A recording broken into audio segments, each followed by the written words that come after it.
اس مسجد اقصیٰ کو، فلسطین کے علاقے کو، بیت المقدس کے علاقے کو سب سے پہلے حضرت عمر فاروق رضی اللہ تعالی عنہ نے فتح کیا تھا۔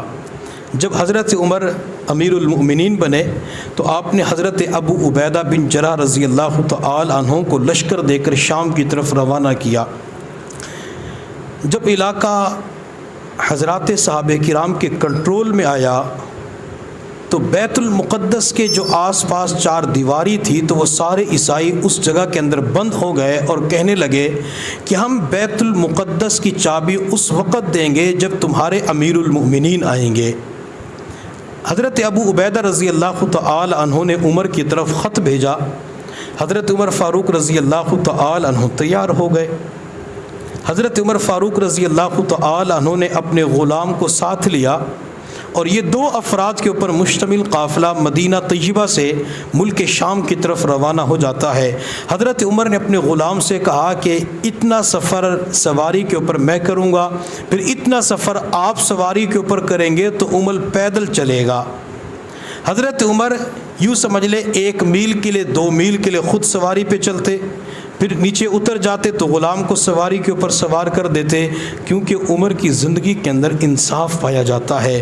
عمر جہاں لوگوں کے درمیان انصاف کیا کرتے تھے وہاں اپنے ماتحت اور غلاموں کے ساتھ بھی انصاف کا معاملہ کیا کرتے تھے۔ عمر نے اپنے غلام سے کہا کہ اتنا سفر میں کروں گا سواری کے اوپر، اتنا سفر آپ کریں گے، حتیٰ کہ چلتے چلتے جب شام کے علاقے کے اندر پہنچے تو اس وقت سوار ہونے کی باری غلام کی تھی اور پیدل چلنے کی باری حضرت عمر کی تھی۔ غلام نے کہا امیر المومنین سواری پہ سوار ہو جائیے۔ فرمایا نہیں، میں نے آپ کے ساتھ عہد کیا تھا، میں وعدے کو توڑنے والا نہیں ہوں، وعدے کی خلاف ورزی کرنے والا نہیں ہوں، وعدے کو پورا کروں گا، دیکھا جائے گا کیا ہوتا ہے۔ چنانچہ امیر المومنین کے ہاتھ میں سواری کی لگام تھی اور غلام سواری کے اوپر بیٹھا ہوا تھا۔ جب امیر المومنین قریب ہوئے صحابہ کرام نے دیکھا کہ سواری کی لگام عمر کے ہاتھ میں ہے۔ حضرات صحابہ کرام کہنے لگے امیر المؤمنین آپ خود سواری کے اوپر سوار ہوتے، شان و شوکت کے ساتھ آتے، ان کے اوپر آپ کا رو بیٹھ جاتا۔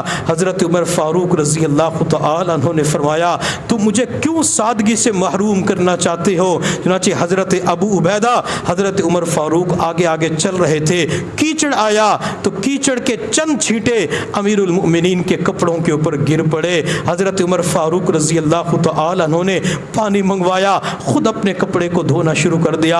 ابو عبیدہ نے کہا عمر آپ کے لیے شاہی جوڑا منگوا لیتے ہیں، وہ اچھا خوبصورت لباس پہن کے آپ ان عیسائیوں کے ساتھ ملاقات کر لینا۔ عمر نے فرمایا نہیں ابو عبیدہ، مدینہ طیبہ سے جو کپڑے پہن کے آیا ہوں میں انہی کپڑوں کے اندر ملاقات کروں گا۔ حضرت عمر فاروق رضی اللہ تعالی عنہ نے جو کپڑے پہنے ہوئے تھے ان کپڑوں کے اندر پیوند لگے ہوئے تھے، بعض کپڑوں کے اندر تو یہ چمڑے کے پیوند لگے ہوئے تھے۔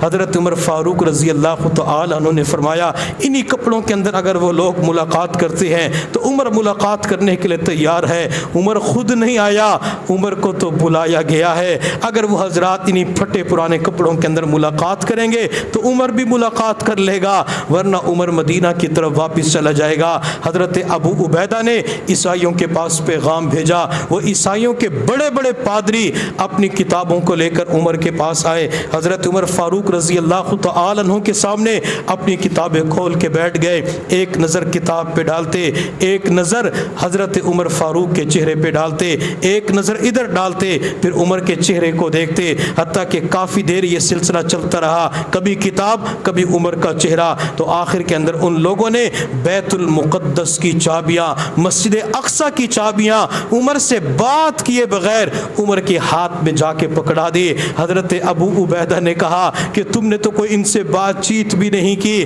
آپ نے ویسے ہی چابیاں پکڑا دی۔ تو وہ عیسائی پادری کہنے لگے کہ ہماری کتابوں کے اندر لکھا ہوا ہے مسلمانوں کو جو خلیفہ اس علاقے کو فتح کرے گا وہ پیدل چلتا ہوا آئے گا اور اس کے جسم کے اوپر جو کپڑے ہوں گے ان کپڑوں کے اندر پیوند لگے ہوئے ہوں گے۔ ہم نے تمہارے امیر المؤمنین کو دیکھ لیا، اب یہ بیت المقدس مسجد اقصیٰ کی چابیاں ہم ان کے حوالے کرتے ہیں۔ حضرت عمر فاروق رضی اللہ تعالی عنہ کے دور خلافت میں سب سے پہلے یہ مسجد اقصیٰ کو، بیت المقدس کے علاقے کو فتح کیا گیا۔